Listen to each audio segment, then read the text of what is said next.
Have any of you maybe seen this before? Well, if you have, then you're probably living in either these countries and Canada for some reason.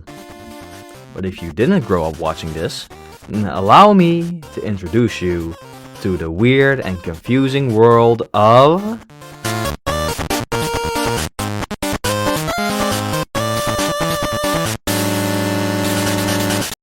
Before we dive into the meat of this baby show, let me clarify that I am not trying to say that this entire show is scary and unsettling.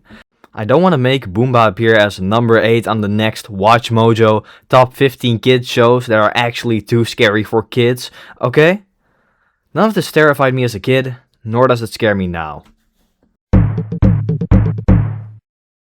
Originally created by Jan Maillard on the 30th of August 2004 in Belgium, Bumba is a show oriented towards toddlers, which follows Bumba the Clown, who would have guessed, and his friends doing some random shenanigans in the green screen circus. And they mostly just did that for 150 episodes until they decided to do something else with him around 2010. These 150 episodes are spread across 3 seasons, and to be honest, there is nothing, and I mean absolutely nothing, here that has any substance or story. It's all just colorful characters moving around on your screen. Everything just happens with no rhyme or reason. At least these episodes all have a duration of 4 minutes according to Wikipedia. That maybe helps. I would probably become the next Matthew Lillard while dressing as Boombaloo if I was in Jan's position. Anyways, we should probably talk about the characters now. Who's running the show? The main man himself. Also, the word bum is in his name. British people laugh now. This guy is supposed to be a clown, but the more he's on screen, the more you realize he's basically a wizard. Because he wears a pointy hat and robes, even though it's technically a dress. And he just has a magic wand for some reason. Mind you, this thing can just create matter out of thin air. I don't know if it can delete said matter, but if it can, you know, Goku's got some competition. Also, despite being the main character and having the whole show named after him, he technically isn't the owner of the circus. The actual owner of the green screen circus is this random ringmaster guy they made up for the movie back in 2023, which surprisingly is Bumba's first movie despite being so recent. Don't they know I'm busy spoiling myself? Boombaloo is Bumba's best friend. He doesn't really do anything besides appear every now and then, in which he either gets pranked by Bumba, performs with Bumba, or is coincidentally at the same place as Bumba.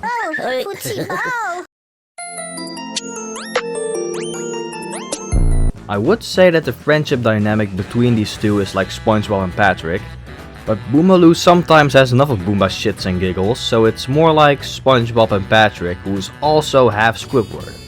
Also, now that we've covered the both of them, I want to talk about their designs because, what the fuck? It's not that I find them horrifying, hell no. I grew up with these two guys after all. It's mostly me questioning the design choices made, especially the eyes. Okay, yeah, it's only the eyes. Instead of them being built into the head, they are actual eyeballs which can move. And I can imagine people looking at those small eyes and probably getting an uncanny feeling. Which those people are the same ones who still get scared by these things. There's the bear. Catch me!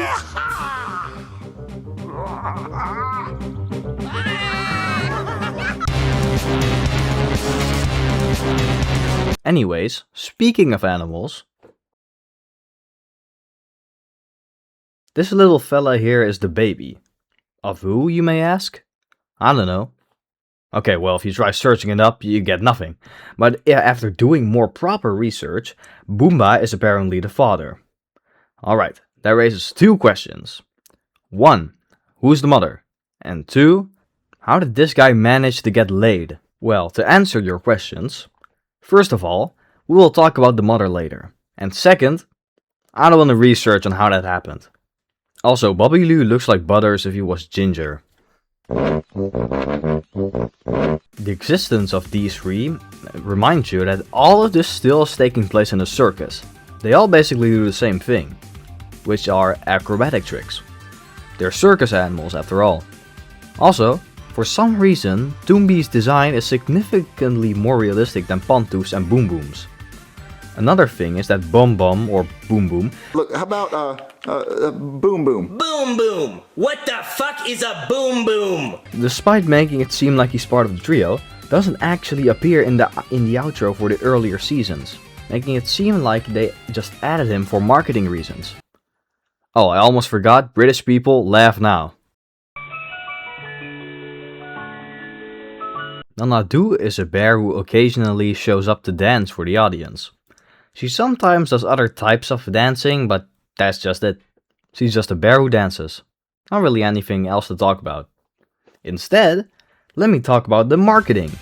Every character has their own illustrated design, which for some are massively different than their designs in the show, which probably is for the better since they are way cuter and more appealing compared to their show counterparts.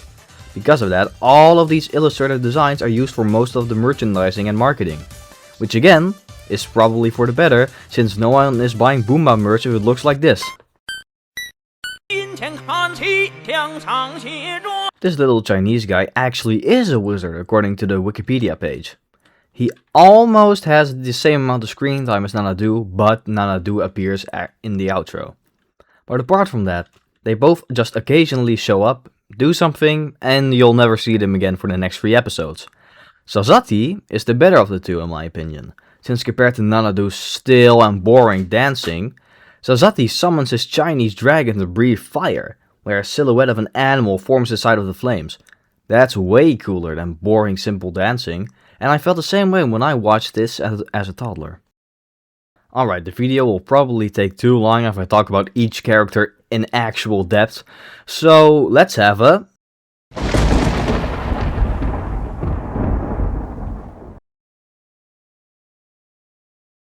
Babaki. He's just Boomba's pet dog. Kiwi. A bird who acts more like a parrot despite looking like a crow. Papa. This monkey does nothing except act funny, and he's human-sized for some reason. Guido. A penguin who, to my knowledge, never actually showed up in the show, only in books and merchandise. Harry. Another monkey who also, to my knowledge, never showed up in the show. Carla. She's just a chicken who lays colored eggs. These weird singing things. Their role is just to be filler in between parts of an already short 4-minute episode. The kids. Well, they are actual kids who are supposed to be in the in-universe audience. The narrator. This man is like the Peppa Pig's narrator, where they throw show don't tell out of the window. Boomba's narrator, on the other hand, is way better in my opinion, since he actually interacts with the audience. Or the kids, if you want to call them that. Alright, I think that's most of them. I did leave one out, since it's the most interesting in my opinion. That character being... the worms.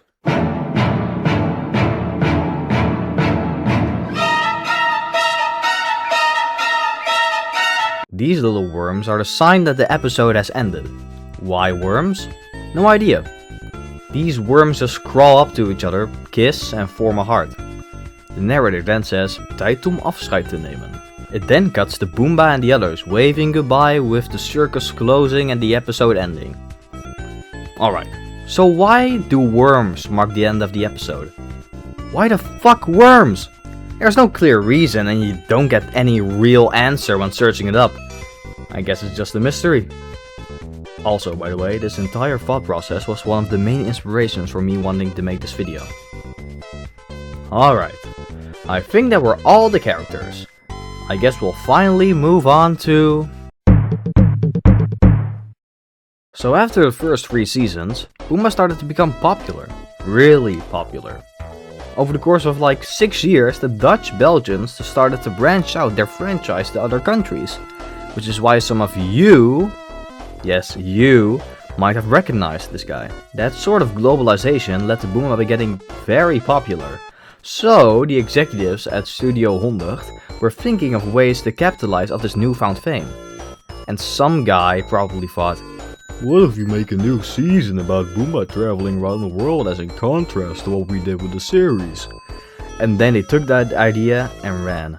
So now we have 6 new seasons, all based around Bumba visiting places. We got Bumba in Africa, Bumba in Asia, Bumba in the snow, Bumba in Australia, Bumba in space, and Bumba in the Far West, which is actually Native America. The old Native America. Did you think I was talking about the modern one? Share your reaction in the comments below.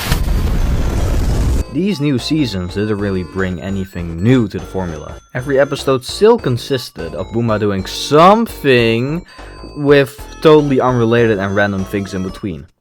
But now he's somewhere else other than the circus. And there isn't really anything new or interesting in these new episodes.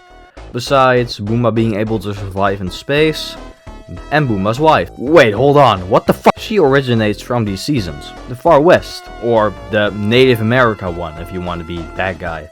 That's pretty weird, since Bobby Lou is the supposed child of these two. But he doesn't look anything like his mother. And he doesn't really resemble Bumba either. Of course, my guy, my goat Bumba, wouldn't do such a thing. Did America already get colonized by the time Bumba arrived? Who knows? The last sighting of Bumba was in 2014. After that, Bumba stayed absent for 8 years! There were no new episodes, no new movies, no nothing. Merchandising and rebroadcasting the same 3 seasons were the only things keeping this boat afloat. And so we waited and waited until Bumba's return. And he eventually came back with a vengeance. Okay, I lied, there wasn't a vengeance. But he returned in the year 2022 with season 4, 18 years after season 3, finally released. So, what did this new season bring? Well, it's pretty much the same old. Bumba and the gang inside the green screen circus. Bumba, Boombaloo, Boombina, Bobby Lou. Wait, what? Who's this? No, like, actually, who is this? Bumba merch ain't selling enough, so we got the OC character in the show. They'll sure increase income. Boombina is the newest character that they just put in the show for reasons. Her role is just to be female Boombaloo. But in contrast to the GOAT, Boombina's character is just being the girl and nothing else. She doesn't even interact with Bumba or any of the other characters in interesting or funny ways. All she does is jack shit and only exists to fill the female main character quota. I really hate this bitch! Bina's design doesn't even fit with the rest of the show. Just look at this,